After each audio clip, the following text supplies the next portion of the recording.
আজকে আমি আপনাদের পোড়া আমের শরবত তৈরি করে দেখাবো। এই পোড়া আমের শরবতটা কিন্তু খেতে অসাধারণ, রোদে কিন্তু খুব ভালোই লাগে। তো চলেন পোড়া আমের শরবতটা তৈরি করা যাক। পোড়া আমের শরবত বানানোর জন্য আমগুলোকে মাঝখান থেকে আমি এইভাবে কেটে আমের বিচিগুলোকে আলাদা করে নিচ্ছি। আর কিছু কাঁচামরিচ আর কিছু শুকনো মরিচ নিয়েছি, এগুলো আমি একসাথে পুড়িয়ে নিব। আমি এইভাবে আমের প্রথমে মুখটা কেটে নিচ্ছি। আমগুলো আমি আগে ধুয়ে নিয়েছি। এরপর আমি মাঝখান থেকে কেটে এইভাবে বিচিগুলো আলাদা করে নিব। এই শরবতটা খেতে কিন্তু অনেক মজা লাগে। এইভাবে আলাদা করে নিব। এখন আমি এই আমগুলো পোড়ার জন্য এখানে আমি একটা স্টেনার নিয়েছি। আমি আমগুলো পুড়ে নিব, ভালোভাবে পুড়ে নিতে হবে।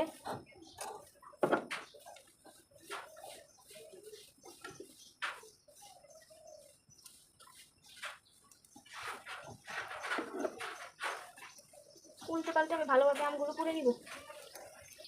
আমার এক সাইড পুরা হয়ে গেছে প্রায়।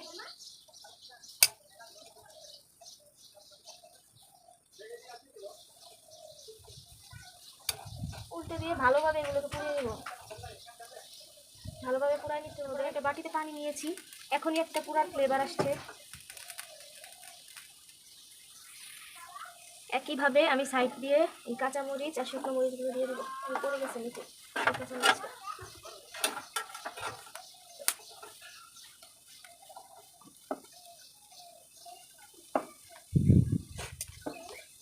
কত সুন্দর একটা গ্রান আসছে।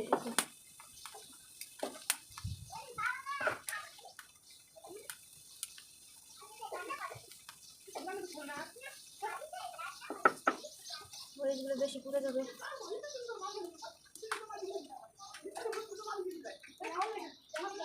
এই সবগুলো আমি পুড়ে নিয়ে তারপরে আপনাকে দেখাচ্ছি। শেষ, এখানে ব্লেন্ডারে পোড়া মরিচগুলো নিয়েছি। এখন হাতের সাহায্যে এগুলো একটু ধুয়ে নিব।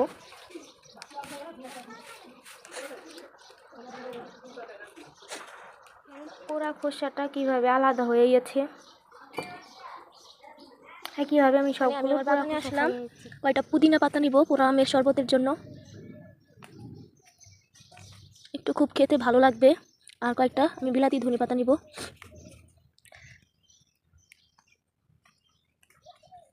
আর বেশি দিলে কিন্তু ভালো লাগবে না, তাই অল্প করেই নিতে হবে। তো এই কটা পুদিনা পাতা নিয়েছি। তো এইদিকে বিলাতি ধনে পাতা আছে, ওখান থেকে আমি বিলাতি ধনে পাতা ছিঁড়ব। ওই দেখেন গাছ, বিলাতি ধনে পাতা অল্প দিলেই হয়ে যায়। এদিকে দেখি এই গাছটায় আছে কিনা, পাতা তেমন নাই। তাও দেখি এই পাতাগুলো নেওয়া যায় কিনা। হবে। ধুয়ে এই আম পোড়া আমের সাথে আমি একসাথে ব্লেন্ডার করে নিব। এদিকে আমি ব্লেন্ডার করে নিয়ে এসেছি পেস্টটা। আমি এটাতে অল্প পানি দিয়ে নিব।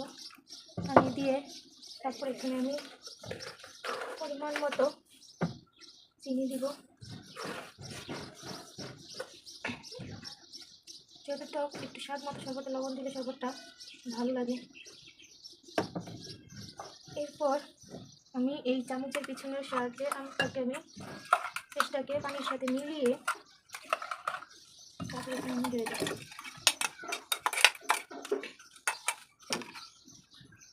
এরপর আমি এই চামচের সাহায্যে এটা পানির সাথে মিশিয়ে নেব।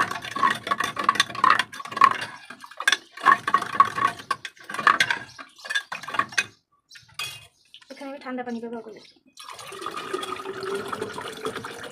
আমার পোড়া আমের শরবত রেডি। এখন শুধু সার্ভ করার পালা। কতটা ফ্রেশ লাগছে। এখানে আমি ঠান্ডা পানি অ্যাড করেছি, দেখতেই কতটা ফ্রেশ লাগছে। একটু ডেকোরেশনের জন্য উপর দিয়ে আপনি একটা পুদিনা পাতা দিয়ে দিতে পারেন। পাতাটা ঢুকে যায়। যাই হোক, তৈরি হয়ে গেল আমার পোড়া আমের শরবত। কতটা সুন্দর লাগছে। এই তীব্র রোদে এই শরবতটা খেতে কিন্তু অনেক ভালো লাগবে।